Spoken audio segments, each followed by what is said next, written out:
By 88, that was gone. In 90-something, he was at the airport with it, and he was trying to bring that out, like make me. I ain't said nothing. That's probably, if he listened to this, it's the first time he'll hear it. You remember what Dr. Kaleem Siddiqui said about me and the thing? Yeah.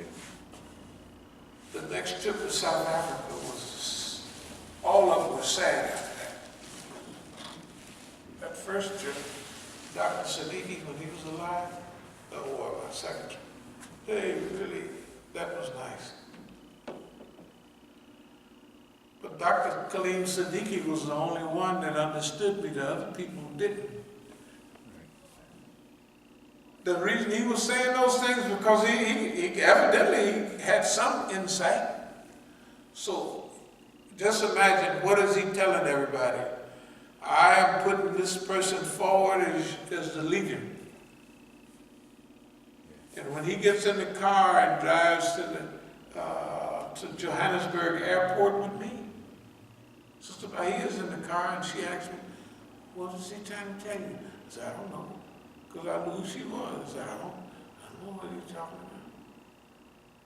He was telling me about leadership and about where he was and where he thought it would go and where I could fit in all that. He had groomed me for leadership. Why? Because all those programs, I'm the only one that talked about anything real. Everybody else was off into space. And he never gave you nothing to use. So when you're confident in yourself, you ain't worried about what they, In fact, anybody that can't take a little laughing and needling, they're not balanced. You've got to be able to do it. You've got to be able to do it for many reasons. People, if you can't take it, they may try to make you mad. They'll do little stuff to you. I'm talking about when you get power. Right. They'll have little bitty people come and try to ruin the whole project, and then you'll kill them. At first you won't feel like killing them, but after they come back 9 or 10 times, I view all of this as preparation for the near future. Evidently this stuff is getting close. You know, if we're going to have several $1 billion, well, when we go to California, we expect to start at $40 or $50 million.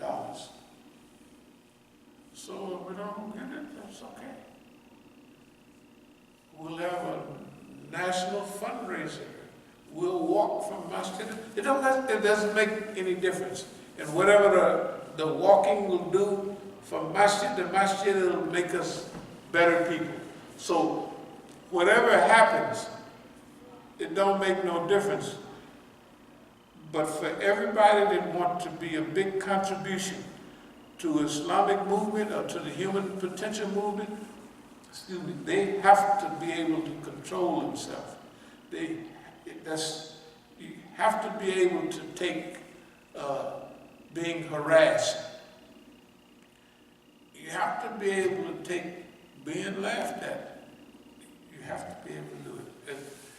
And do it like normal, like there ain't nothing happening. I don't know what you meant by that. I'm not insulted because I don't understand it. You got to do it sometime. No, you have to train yourself. To me, you asked what training. Yeah. I don't know whether it's training. I think it's half natural. Because see, I listened to my father and them. All the other kids didn't sit around. Their dad and them, and then they was old too. And I just was listening all the time. Yeah, I respected the game they had. And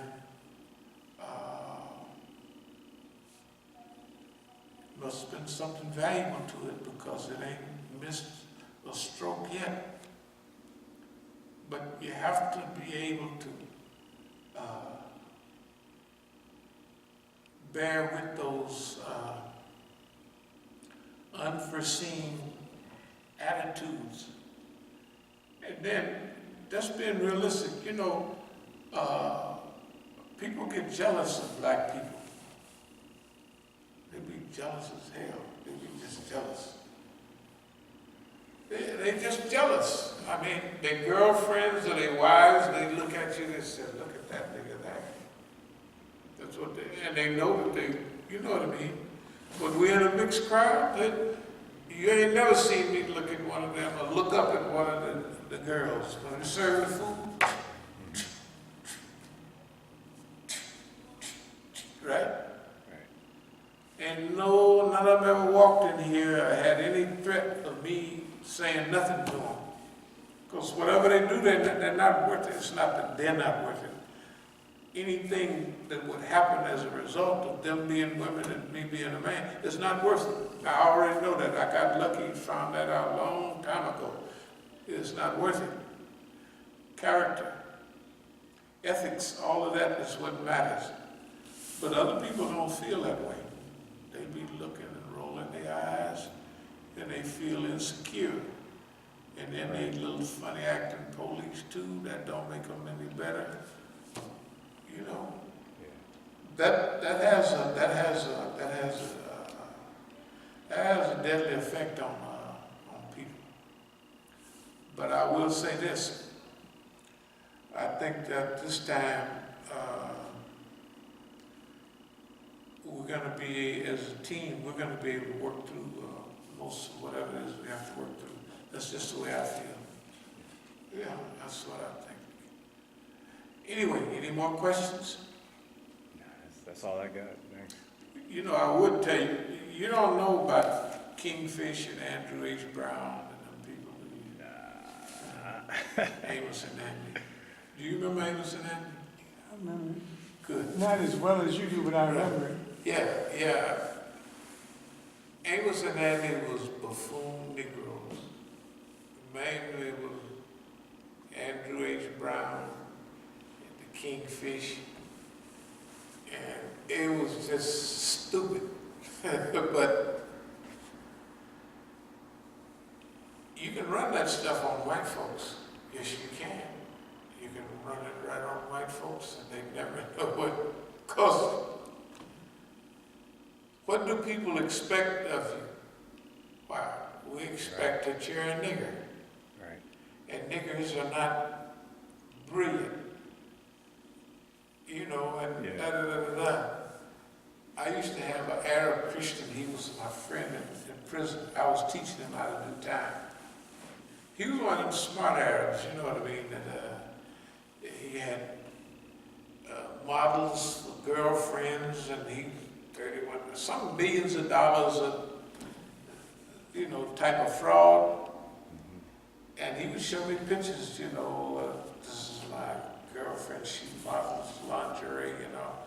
And so we belonged to a club. It was either JC's or one of those. You ever heard of JC's? JC's is a speakers club. No, okay, no, I'm not familiar. It's like a gavel club or anything, you know, where you go there and you learn to speak. Yeah.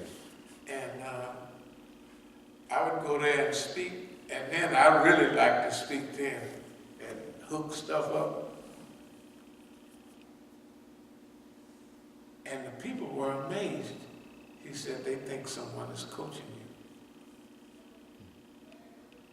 you. He was just telling me they don't believe that a nigga can do that. Right? But all of you can. The Arab came, we had a thing with St. James Missionary Baptist Church. And I came and I spoke on that. This is when the big churches came from the outside. And it was a Martin Luther King program. So I was in Genesis 37 where it said, and they saw the dreamer afar off, and they said, let us go and kill the dreamer. Of course, everybody gonna relate that to Martin Luther King. The preacher said, where you get that stuff from? Don't you know that Joseph was the precursor of our Lord Jesus. I said, yeah. So they loved it. But he came to the church programs, and you know how the Negroes would be in the choir. He said, man, he was a Catholic. He said, man, they don't do this. If they had this in the Catholic church, I'd go all the time. Because he was, you know, the music was just like, he said that guy acts like Leonard Bernstein, you know, the choir director. Just natural talent that we just use every Sunday, all the time. Right, yeah. So, but he could come and he could pick it up, but he had one of the same disease that all other white folks had. In the joint, I had all the white folks, if they was a banker, if they was this, that, they would come on Tuesday night and speak to the Negroes. And they would talk about trust and all this thing. Now, every afternoon after the 4 o'clock count, I would go and I'd have a circle of white boys around me. And we're sitting cross-legged. And it was like I was a guru. You know what I was teaching them white boys to do? Time. They had no, how do you guys, because like if we in the wall for 15 years, then we come out to camp for about a year or two before we go home, and they come straight to camp, and they had no oppression, nothing. Some of them had never had handcuffs on in their life. They go to court, the FBI call them, tell them to come to court, they go to court, then they say, well, turn yourself in at the penitentiary. They drive down to the penitentiary, to the camp, not the penitentiary. To the camp. So the white boys wanted to know, how can you niggas hang around that weight pile, laugh, talk, and have fun like nothing has happened? He gets 16 years or 20 years for bank robbery, and he just come out here. And I stole $2 million from the bank, and I got 2 years, and it's killing me. What the hell is, how do y'all do that? That's what they want to know. How? And I taught white people how to do time, how to think about it. I mean, I actually taught them. And in turn, they taught me all the white folks game. The big white folks game. That's why we're in jail. I ain't talked to none of them since we got out of jail, because we're a different class, different culture, and everything. So while I was there, I took advantage of all that. Anyway, so I hope that answers your questions. Is that about it? Okay. Yeah, it did. Alhamdulillah. Okay, does that turn off now? I can. Yeah, you can turn it off because I have something I would like for you to do. This is